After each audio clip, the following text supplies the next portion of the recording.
Moses began speaking to all Israel in the wilderness, east of the Jordan River, just as they prepared to enter the land God promised. He said, "These are the words Moses spoke to all Israel in the wilderness east of the Jordan, that is, in the Arabah, opposite Suph, between Paran and Tophel, Laban, Hazeroth, and Dizahab." Deuteronomy 1:1-2. Moses reminded the people how God had commanded them to set out from Horeb and travel through the vast wilderness toward the land promised to their ancestors.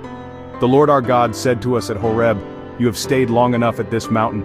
Break camp and advance into the hill country of the Amorites. Go to all their neighboring peoples in the Arabah, in the mountains, in the western foothills, in the Negev, and along the coast, to the land of the Canaanites and Lebanon, as far as the great river, the Euphrates.'" Deuteronomy 1:6-7.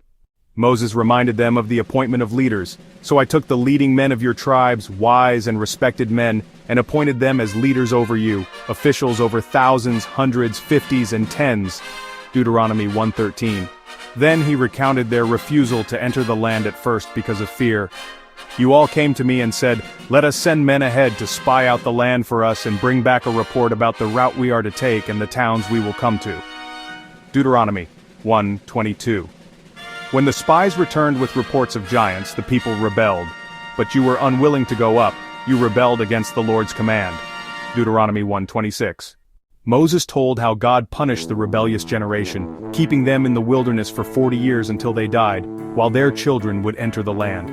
He also described their journey past Edom and Moab, following God's command not to harass those nations. Only those who remember how God has faithfully led them, trust His promises without fear, and walk in obedience to His voice, will inherit what He has prepared.